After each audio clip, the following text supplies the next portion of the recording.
जय गुरुदेव, जय गुरुदेव।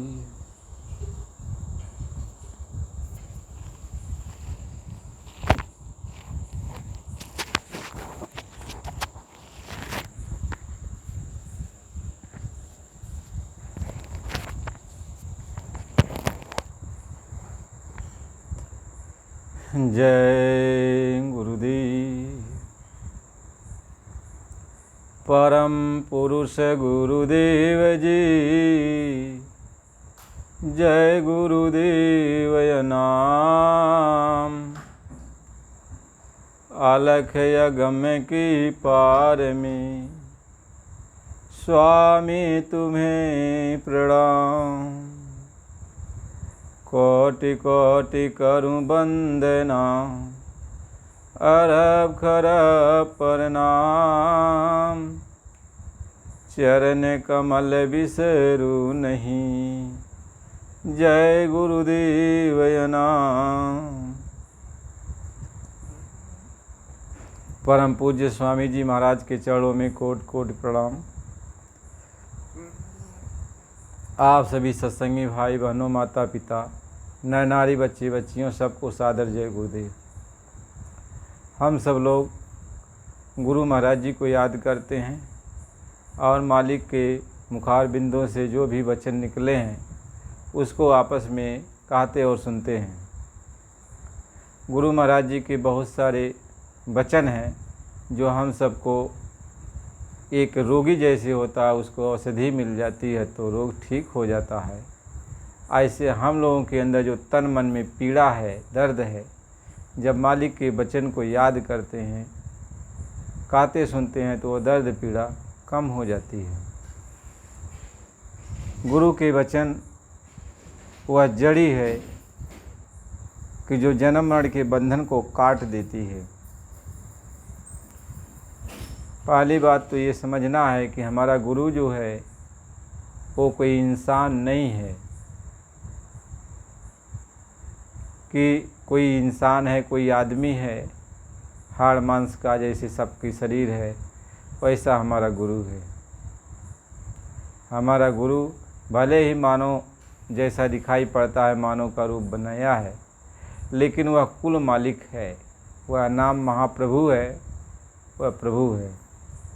हम सभी उस मालिक से ही निकले हैं और मालिक में ही समाएंगे। वह मालिक हम सबको समझाने के लिए हमारे आप जैसा रूप बनाया और हमारे आप के बीच में रहकर हमें आपको समझाए। हर तरीके से इस संसार में रहने के लिए जैसे माता पिता बच्चे को समझाते हैं, ऐसे गुरु महाराज जी ने हर बातें समझाई है। जैसे माता पिता बच्चे को समझा करके और कहते हैं कि यदि हम कहीं चले जाएं तो तुम घर की देखभाल, परिवार की, समाज की देखभाल इस तरीके से करते रहना। तो गुरु महाराज जी भी समझाते हैं किसी कारणवश यदि हम कहीं चले जाएं तो तुम जो है हमारे बताए हुए मार्ग पर चल करके काम करते रहना। काम करते रहना, ये न कोई कहे कि गुरु महाराज कहीं चले गए हैं तो ये बच्चे आपस में लड़ते झगड़ते हैं और उनकी बात पर नहीं चल रहे हैं। इसलिए कहा कि सदा संसार में सत्संगियों तुम्हें आदर्श बनना है। अमर चरितार्थ सतगुरु का तुम्हें कृतार्थ करना है। तो आदर्श जीवन बिताना है। आदर्श जीवन बिता करके जो हमें आपको इस संसार में जब तक इस श्वासों की पूंजी है तब तक आदर्श जीवन बिता कर रहना है। गुरु के एक एक वचन पर अमल करना है और साधन भजन सिमरन में लग जाना है। देखो, सबसे बड़ी बात तो ये है कि जब तक हमारी संगत सोबत ठीक ठाक नहीं रहती है तब तक हमारा मन साधन भजन में नहीं लगता, भक्ति भाव में नहीं लगता, साधना में नहीं लगता है। इसलिए खान पान का, रहन सहन का, वचन वाणी का संयम बहुत ज़रूरी होता है। आप ये नहीं है कि कोई भी बुलाए आप जो है जजमान की तरह जाओ और जो है वहाँ भोजन करने लगो। पहले आप ये देखो कि वह जो बुला रहा है भोजन करने के लिए उसका भोजन करने लायक है कि नहीं करने लायक है। वह कहीं ऐसा तो नहीं चोरी चमारी करके ले आया है और आपको खिला रहा है। ऐसा नहीं है कि घर में जो है आपको खिलाने के लिए वह तैयार है और घर में झगड़ा हो रहा है। ऐसा तो नहीं है, ऐसा तो नहीं है, वह उसकी कमाई का कोई चीज़ नहीं है। आपको ये सब देखना होता है। यदि आप देखोगे नहीं और जो कोई भी बुलाए और आप उसके यहाँ भोजन करने लगोगे तो उसके भोजन का रंग चढ़ जाता है, रंग चढ़ जाता है और आपका मन, आपकी बुद्धि खराब हो जाती है। तो आपका साधन भजन में मन नहीं लगता है। ऐसे आज नहीं लगा तो कल भी दूसरे के यहाँ जाके भोजन कर लिया तो और मोटा हो गया, परसों कर लिया तो और मोटा हो गया। तो सिर्फ एक कोटा पूरा करने को रह जाता है तो अंदर न कोई तड़प रहती है, न कोई बेचैनी होती है, न कोई दर्द होता है। दुनियादारों की तरह आप भी ओढ़ लेते हो और माला डुला लेते हो और मन कहीं और भाग जाता है, माला कहीं और चलता है, जबान कहीं और चलती है। कहीं माला तो कर में फिरे, जीभ फिरे मुँहमाई, मनुआ तो दहुदिस फिरे, यह तो सुमिरन नाय। तो यह कोई मालिक को याद करना थोड़ी होता है। तो पहले अपनी रहनी गानी पर ध्यान देना चाहिए कि हमारी रहनी गानी कैसी होए। हमारी रहनी गानी यदि सही रहेगी, हम सदाचारी जीवन बिताएंगे। इसी को साध स्वभाव कहते हैं। साध स्वभाव का मतलब होता है निर्मलता। हमारे आपके अंदर, सबके अंदर निर्मलता होना चाहिए। छल से कमाया हुआ कोई चीज़ आपको निर्मल नहीं बनाएगा। झूठ बोल करके किसी का धन हड़प लो तो आपको निर्मल नहीं बनाएगा। मांसाहारी शराबी कबाबी का साथ करके उनके साथ घूमो टालो तो आपको निर्मल नहीं बनाएगा। महात्मा ये समझाते हैं कि संगत सोहबत का बहुत बड़ा असर पहुंचता है। तो जब तक आपके अंदर निर्मलता नहीं आएगी तब तक भजन नहीं बन सकता। बिना निर्मल के भजन नहीं होगा तो आपका मन भक्ति की तरफ लगेगा ही नहीं। इसलिए निर्मलता बहुत ज़रूरी है। तो इसलिए कहा कि यह करनी का मार्ग है, ना ही बुद्धि विचार, कथनी तज करनी करो तो पाओ कुछ सार। कहती ये जो है करनी का मार्ग है, ये संत मत जो है ये करनी का मार्ग। करोगे तो पाओगे और नहीं करोगे तो नहीं पाओगे। जैसी आपकी करनी होगा वैसा आपको फल मिलेगा। अच्छा करोगे तो अच्छा फल मिलेगा, खराब करोगे तो खराब फल मिलेगा। तो आपको बकवास में नहीं फंसना है। स्वामी जी महाराज ने कहा कि मैं कलकत्ते में गया था तो एक बहुत बड़ी बिल्डिंग थी, जो कचहरी का बिल्डिंग था, वहाँ न्यायालय था। तो जो है बाहर वो एक किनारे एक किसान था, वो बैठा हुआ था पार्क में। तो हम उसके पास गए, कहें बाबा जी आप क्या कर रहे हो। तो बाबा जी से उसने कहा कि ये देखिए सब काम कर रहा हूँ। तो बाबा जी ने उससे कहा कि बाबा जी ये बताइए इस बिल्डिंग में क्या होता है। तो उसने कहा बकवास होता है, बकवास। तो बाबा जी ने कहा कि बकवास क्या होता है। कहें वही जो तुम मुझसे कर रहे हो, न कुछ कर रहे हो न मुझे करने दे रहे हो, बकवास में उलझाए हुए हो। यही है कि वहाँ लोग न कुछ करते हैं और न करने देते हैं, बकवास सिर्फ करते हैं। तो ऐसे ही बकवास करने से कुछ होने वाला नहीं है। देखो सबसे बड़ी बात तो यह है कि ये तन आपको समझना है कि तन कितना महत्वपूर्ण है। इसमें ये मानो सही कितना महत्वपूर्ण है। कहीं यह तन दुर्लभ तुमने पाया, कोटि जन्म जब भटका खाया। जब करोड़ों जन्म तुम भटका खाए, तकलीफ़ सहे और तुमको इतना तकलीफ़ दिया गया, इतना तकलीफ़ दिया गया कि यदि उसकी करनी को, उसकी तकलीफ़ों को लिखा जाए तो लिखने में न कोई कागज़ है न कोई स्याही है। बहुत तकलीफ़ आप लोगों ने झेला है। इतना तकलीफ़ झेलने के बाद तब ये मानव तन मिला है, जो देवी देवताओं को भी दुर्लभ है। महात्मा ये समझाते हैं कि यह तन का फल विषय न भाई, और स्वर्गों स्वल्प अंत दुखदाई।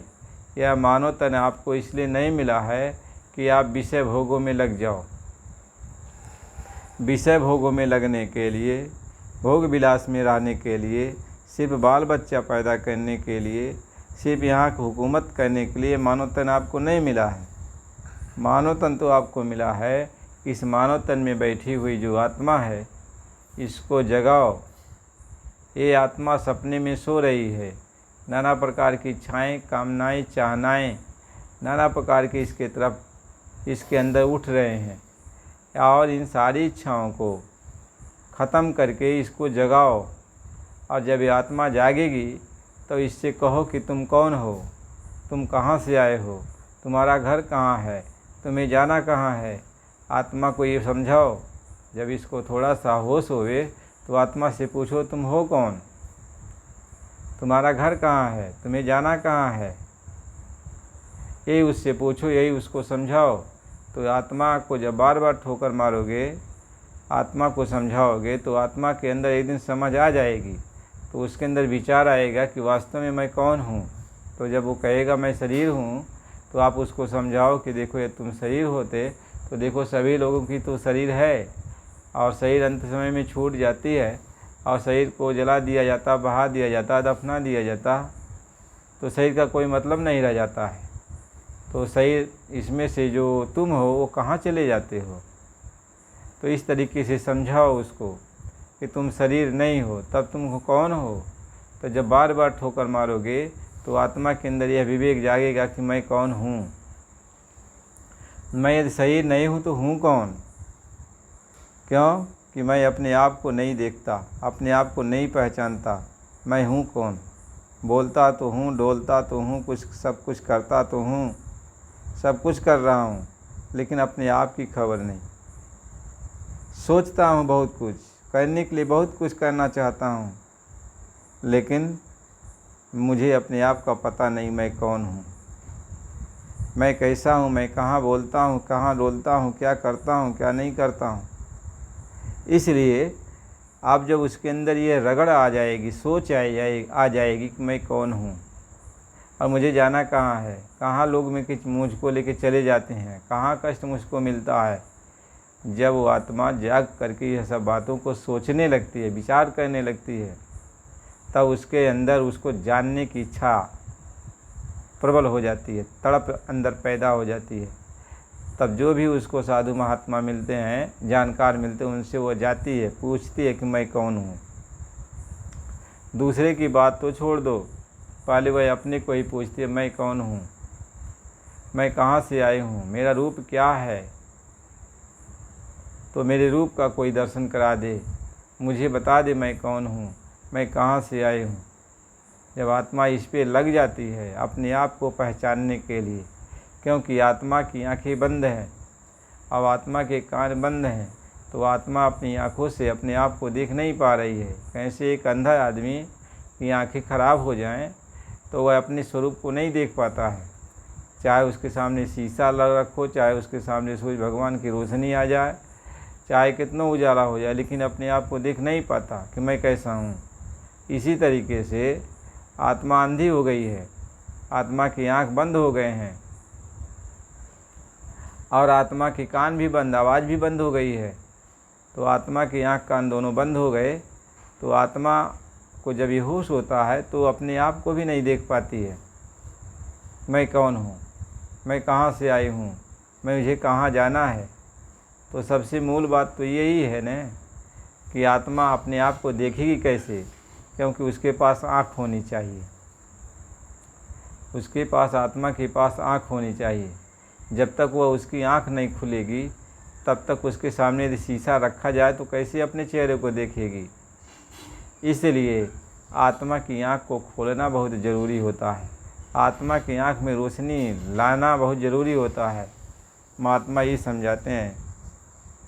तब आत्मा रोती है, तड़पती है कि मुझे दिखाई नहीं पड़ता है, मुझे दिखाई नहीं पड़ता, मेरी आँख कोई खोल दे, मैं अपने आप को पहचान लूँ। महात्मा इसी बात को समझाते हैं।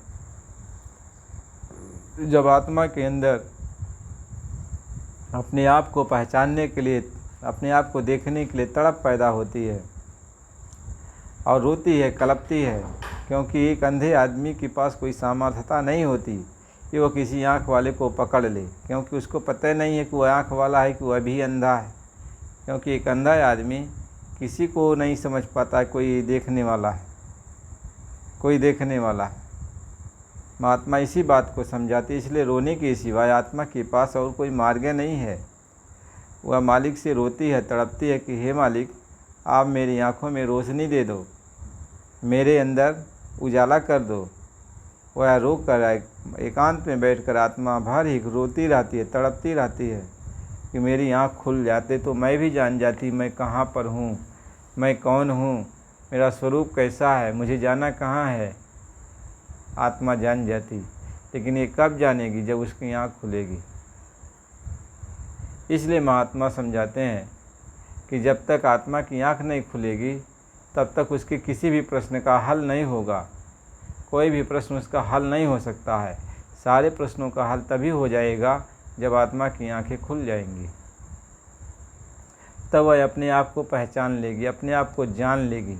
शीशा सामने, अंतःकरण सामने शीशा रहेगा और उसमें अपने आप को देख। जैसे हम लोग शीशा सामने रहता है तो अपने चेहरे को देख लेते हैं कि हमारा चेहरा ऐसा है, इसलिए यह तो शरीर का चेहरा है। लेकिन आत्मा का जो चेहरा है, आत्मा की आँख जब खुलेगी तब आत्मा अपने चेहरे को देख सकती है, अपने चेहरे को देख सकती है। अपने चेहरे को देख लेगी तब आत्मा के अंदर तसल्ली हो जाएगी कि मैं इस रूप का हूँ, तो मेरा मालिक किस रूप का है।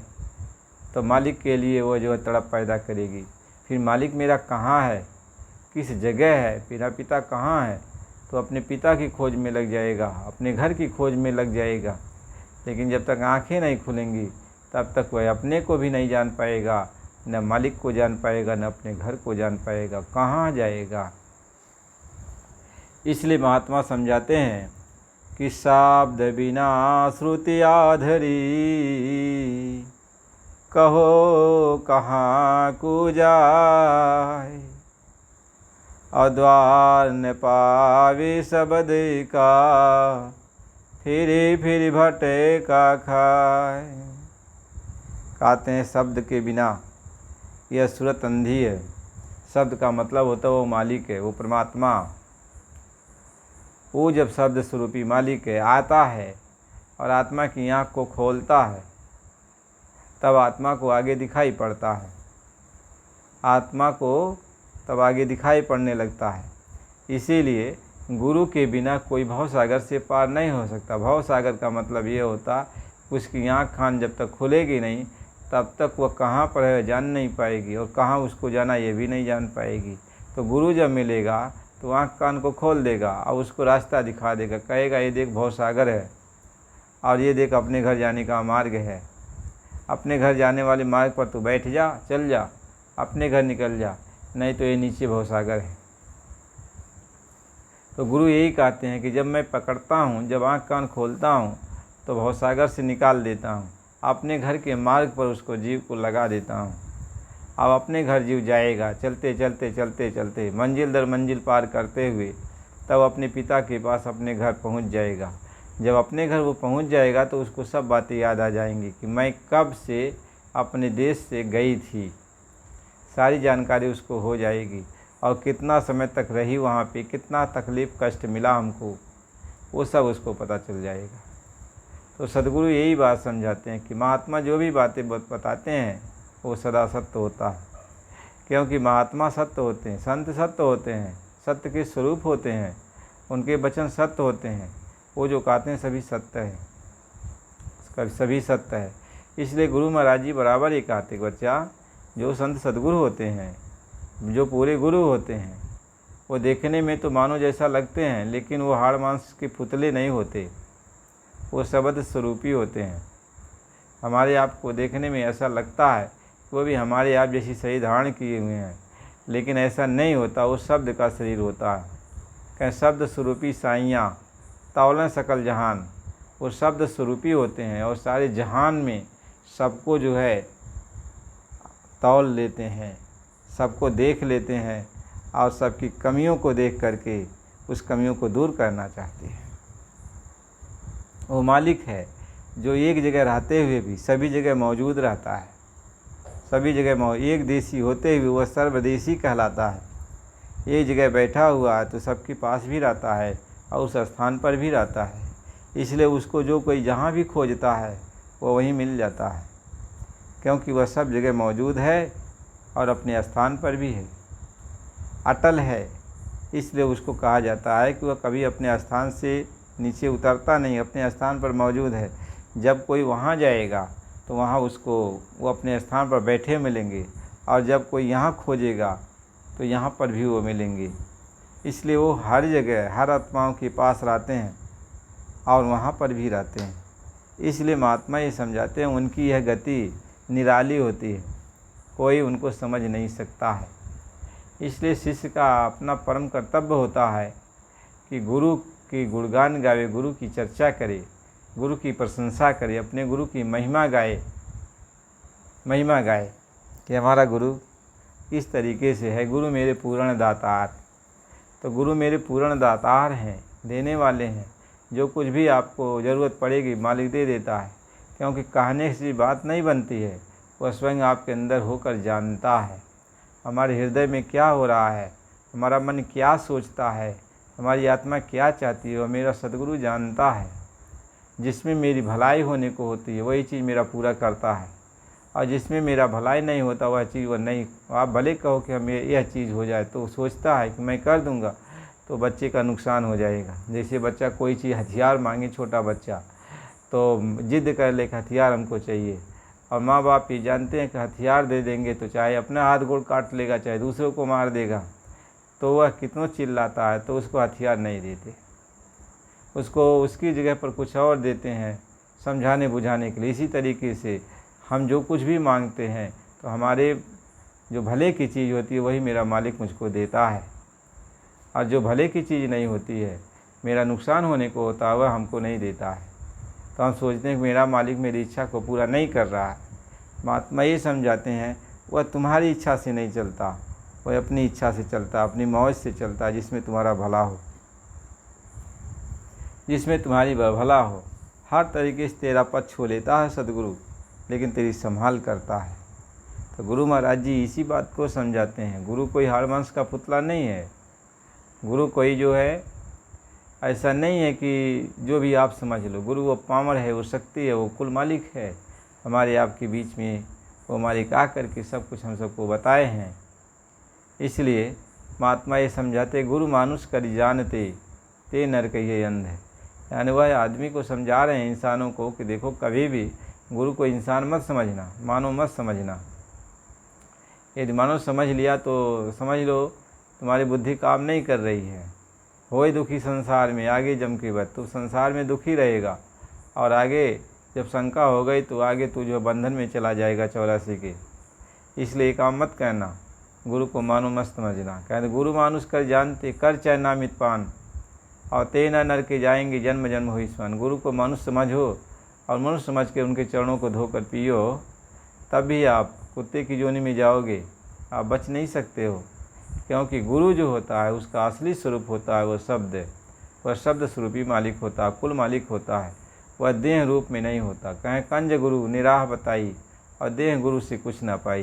कहते कंज गुरु यानी शब्द गुरु ने हमें रास्ता दिया है, शब्द गुरु ने रास्ता दिया, देह गुरु नहीं। कहें कन फूका गुरु हद का, बेहद का गुरु और बेहद का गुरु जब मिले तब लगे ठिकाना ठौर। यानी कान में फूकने वाला, यहाँ यंत्र मंत्र देने वाला, ये हद के गुरु हैं, यहीं के गुरु हैं, देहधारी गुरु हैं। ये दुनिया की रीत रिवाज में लगाते हैं, दुनिया के शुभ अशुभ कर्मों में हमको बताते समझाते बुझाते हैं, ये हद के हैं, यहीं के हैं। लेकिन बेहद का गुरु, और बेहद का गुरु जो होता है वह आपको बेहद से जोड़ देता है। इसलिए कहा उस शब्द से जोड़ देता है, अपने आप से जोड़ता है। इसलिए कहा कि हद में पीऊ न पाइए, बेहद में भरपूर, और हद बेहद के गम लखे तासे पीऊ हजूर। कहते हद में पीऊ तो नहीं मिलता है, लेकिन बेहद में मिलता है, बेहद में वो भरपूर है, और हर वक्त उसको आप अपने पास हाजिर नाजिर समझोगे, हर वक्त उसका आप ख्याल करोगे। इसलिए गुरु महाराज जी बराबर ही समझाते हैं। इसलिए महात्मा जो भी आकर यहाँ बोलते हैं सब सही बोलते हैं, क्योंकि उनके अंदर सत्य होता है, तो सत्य के सिवा वो कुछ बोलते ही नहीं हैं। तो बाबा जी ने जितनी बातें कही उसमें एक भी बातें इधर उधर होने वाली नहीं है, सब सही है।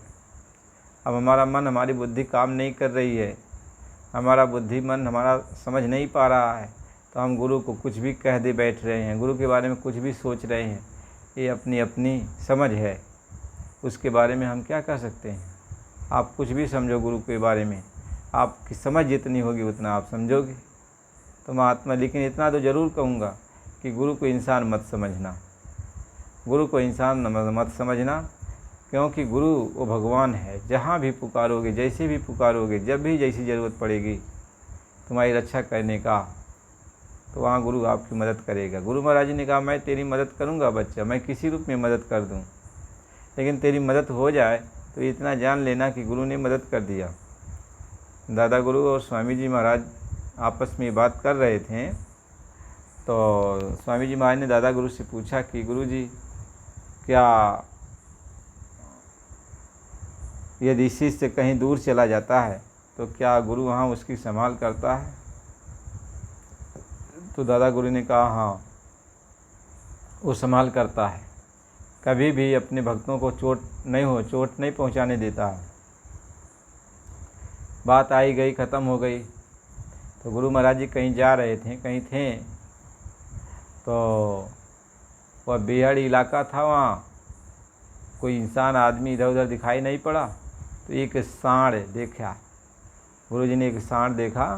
तो सांड जो बाबा जी को देखा तो जंगली सांड था, तो बाबा जी को मारने के लिए दौड़ा हुंकार भर के, तो थोड़ी दूर रह गया, बाबा जी की तरफ दौड़ा।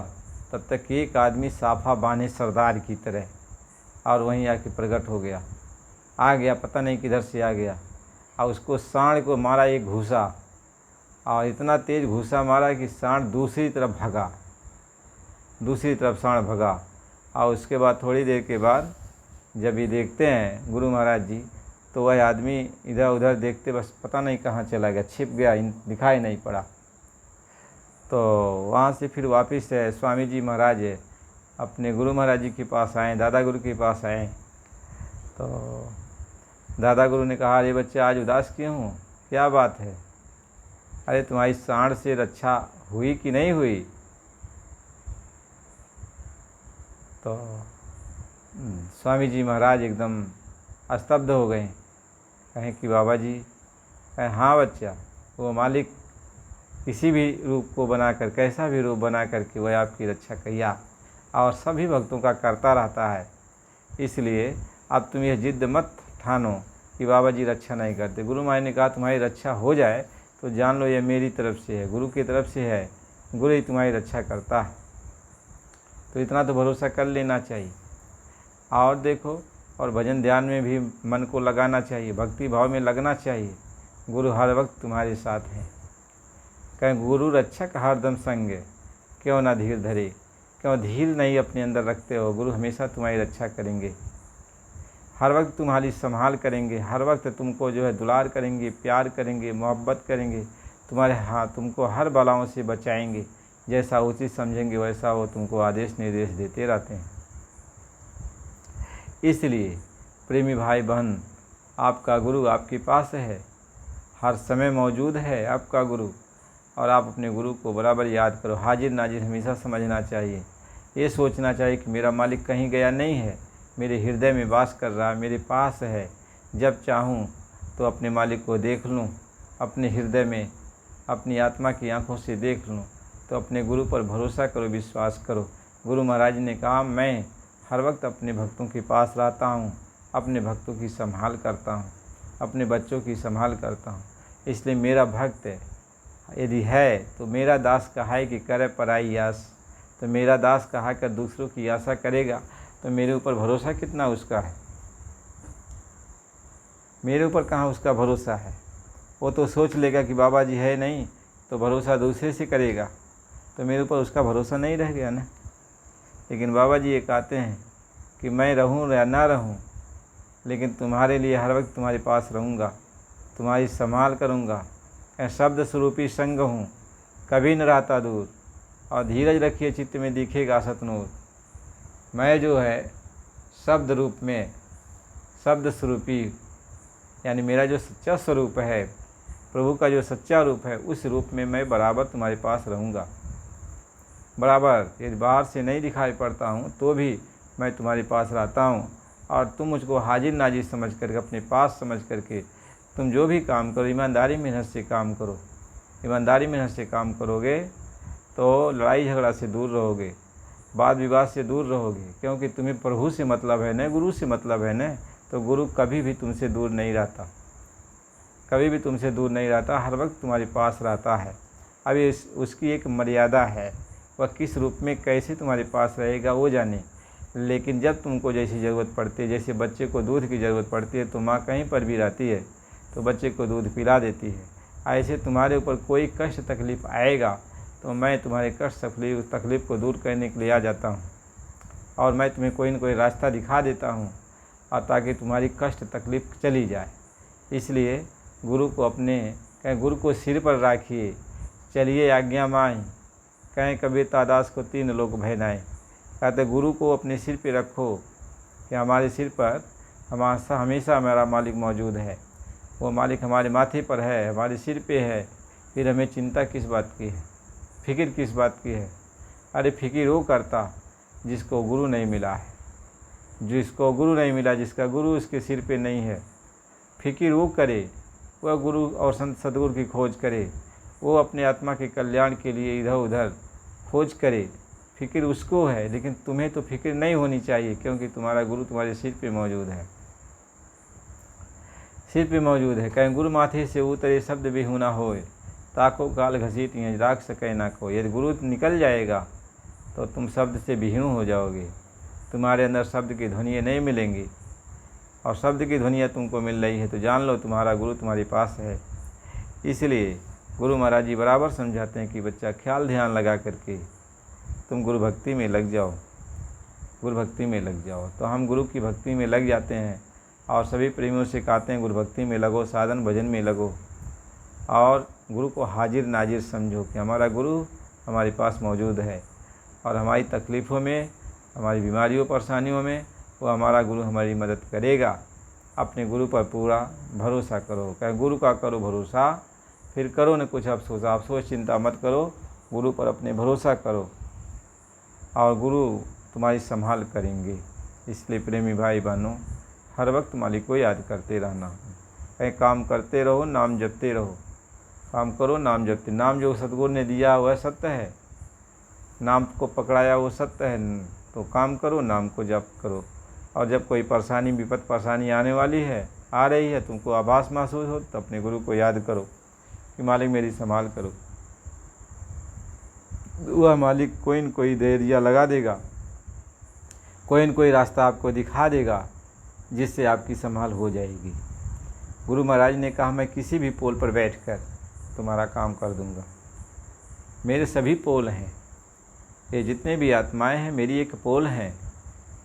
ये वो आत्मा को निर्मल देखता हूँ, निर्मल देखता हूँ तो उस आत्मा, उस शरीर पर, उस आत्मा पर बैठ करके उससे मैं कहता हूँ ये काम कर दो। तो मेरे सभी पोल हैं, किसी भी पोल पर मैं अपना काम करता हूँ, करा लेता हूँ, मैं सब करता हूँ। कहीं यह सब बात अलौकिक करनी, उमा ताश चेतना वर्णी, तो वह अलौकिक करनी है मालिक की, वो कुल मालिक है। अरे वो तो हमें आपको जो है मानव शरीर बना कर आया, बहुत बड़ी कृपा हुई कि हमें आपको समझा बुझा कर रास्ता दिया। नहीं तो मानव शरीर नहीं बनाता तो कैसे हम लोग समझ पाते अपने मालिक को, कैसे अपने घर जाने का भेद समझ पाते। तो गुरु महाराज जी यही समझाते हैं, इसलिए हमको अपने पास रखो, अपने सामने रखो, और भजन करते रहो हर वक्त। जैसे आप किसी देवी देवता के मंदिर में जाते हो तो देवी देवता से प्रेम प्यार तुम्हारा हो गया, तो हर वक्त देवी देवता को अपने हृदय में रखते हो। कोई काम करते हो तो देवी देवता के नाम का सिमरन करते हो, खाते पीते हो तो देवी देवता को अर्पण करते हो। तो गुरु महाराज जी ने कहा कि ये सब काम तुम पहले से ही करते आ रहे हो। तो गुरु सच्चा है, वह किसी देवी देवता से कम थोड़ी है, तो कुल मालिक है। तो उसको भी हाजिर नाजिर समझो। जब खाना खाने जाओ तो उसको अर्पण करो, पानी पीने के लिए जाओ तो उसको अर्पण करो, कहीं आने जाने लगो तो गुरु को प्रणाम करो, उनसे आज्ञा लो। गुरु महाराज यही समझाते हैं। आप मूर्त से आज्ञा लेते हो, जो न बोल सकती है न डोल सकती है, उसकी आज्ञा में चलते हो तो भी आपका काम सफल हो जाता है। और तो गुरु तो चेतन सत्ता है, शब्द स्वरूपी वो मालिक चेतन सत्ता है, उसकी याद करोगे, उससे आज्ञा लोगे, उसको कहोगे तो क्या वह आपकी बात को नहीं सुनेगा? सुनेगा। इसलिए गुरु महाराज जी ने बराबर ये कहा कि बच्चा तुम हमेशा मुझको याद करना, हम तुम्हें बराबर याद करते हैं। तुम यदि रो देते हो तो मेरे सारे कपड़े भीग जाते हैं, इसलिए मैं तुम्हें बहुत प्यार करता हूँ और तुम मुझे याद करते रहना। यदि इसी बीच में समय पूरा हो जाए तो भी बच्चा कोई ले नहीं जा सकता, तुम मेरे साथ ही चलोगे, अपने घर ही चलोगे। बस मेरी और तेरी बीच ये प्रेम प्यार का जो संबंध है ये बना रहे, ये लगन तड़प बनी रहे।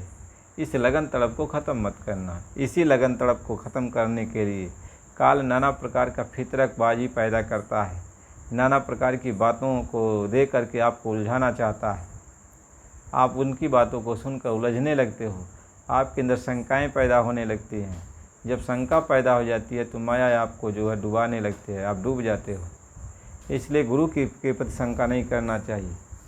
महात्मा इस बात को समझाते हैं। इसके आगे फिर आपको बताया जाएगा, गुरु महाराज जी की महिमा गाई जाएगी।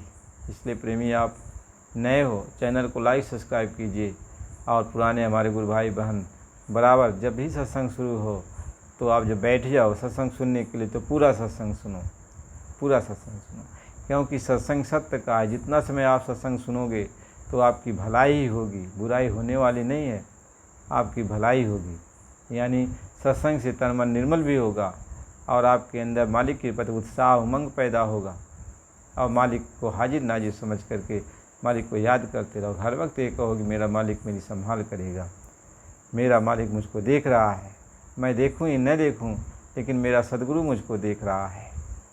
तो आपको याद आएगा, बराबर याद आएगा। और सत्संग नहीं मिलेगा तो कौन आपको समझाएगा, कौन आपको बुझाएगा, कौन याद दिलाएगा? क्योंकि मन आपके ऊपर हावी है, मन आपको जिधर चाहे उधर लगा देगा। इसलिए कहा, कबीर मन तो एक है, कबीर मन तो एक है, अभावे जहाँ लगाओ, अभावे गुरु की भक्ति कर, भावे विषय कमाओ। तो एक का मन है, और चाहे तुम जो है विषयों में लगा दो, दुनियादारों में लगा दो, चाहे मालिक की तरफ लगा दो, मन तो एक ही है ना। इसलिए एक तरफ लगाओ। तभी तो गोपिकाओं ने जो है उद्धव से कहा कि हे उद्धव, तू मुझे ज्ञान समझाने के लिए आया है, वो सही बात है, तुम्हारा ज्ञान समझने लायक है, लेकिन मेरे एक ही मन है और एक मन मेरा श्याम संग चला गया। अब दूसरा तो है नहीं कि तुम्हारी बात को मैं सुनूं और तुम्हारी बात, तुम्हारी ज्ञान को मैं अपने हृदय में धारण करूं। तो मेरा मन ही नहीं है तो मैं कैसे धारण करूं? मेरा मन तो चला गया। कि उद्धव मन भयो 10-20 है, और एक मना गए श्याम संग, दूजे कौन बधाऊं उसी से। उद्धव मन भयो 10-20, 10-20 मन तो नहीं है, एक ही है, उधर चला गया है, उधर चला गया है। अब यहाँ कोई ज्ञानवान ठीक नहीं लगेगा, तुम कितना ज्ञान समझाओ, मने नहीं है तो कौन सुनेगा? मन तो उधर चला गया। इसलिए हमारा मन हमारे गुरु में लग जाना चाहिए। क्या तन मन तो नीचा किया, चरण कमल की ठौर, कहीं कबीर गुरुदेव भी नज़र न आवे। और कहते हैं चरण कमल, मालिक के चरण कमलों में अपने आप को झुका दो, लगा दो, गुरु के बिना कोई तुम्हारी नज़र में नहीं आवे। अपनी नज़रों में गुरु को बसा लो, अपनी आँखों में गुरु को बसा लो। गुरु हर वक्त आपके पास है, हर वक्त आपके पास मौजूद है। जितने जीवों को गुरु माई ने नामदान दे दिया है, उन जीवों के, सभी जीवों के साथ वो हर वक्त, हर समय, हर पल उनके पास वो रहते हैं। शब्द रूप उनका शब्द रूप में हमेशा रहते हैं। इसलिए कहें शब्द स्वरूपी संग हूँ कभी न रहता दूर, धीरज रखिए चित्त में दिखेगा सतनूर।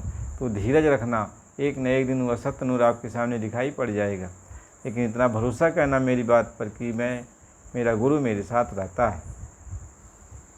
है।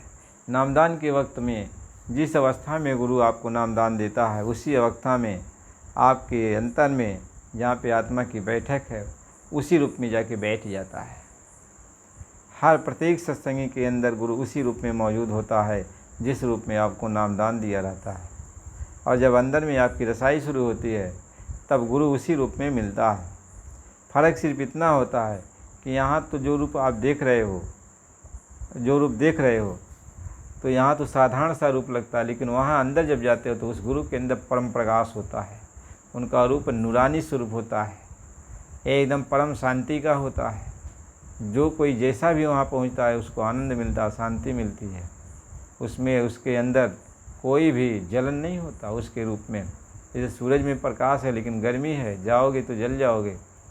ऐसे ही सब जगह जहाँ भी आप जाओगे, जिसके पास जो होगा वैसा ही आपको बर्ताव मिलेगा। लेकिन गुरु तो नूरानी स्वरूप है, यानी सबके ऊपर दया करने वाला है। सबको परम शांति परमानंद की प्राप्ति हो जाती है। जो भी गुरु के करीब में जाता है, मेरे सन्मुख आए के, जब जीव मेरे सन्मुख आता, मेरे गुरु महाराज जी ये समझाते हैं, जब मेरे सन्मुख जीव आता है तो जन्म कोटि अज्ञानाश है, तभी मेरे पास आता है तो उसके जन्म जन्म की जो पीड़ा है, जिससे उसको परेशानी महसूस हो रही है, वह सारी पीड़ा ख़त्म हो जाती है एक पल में।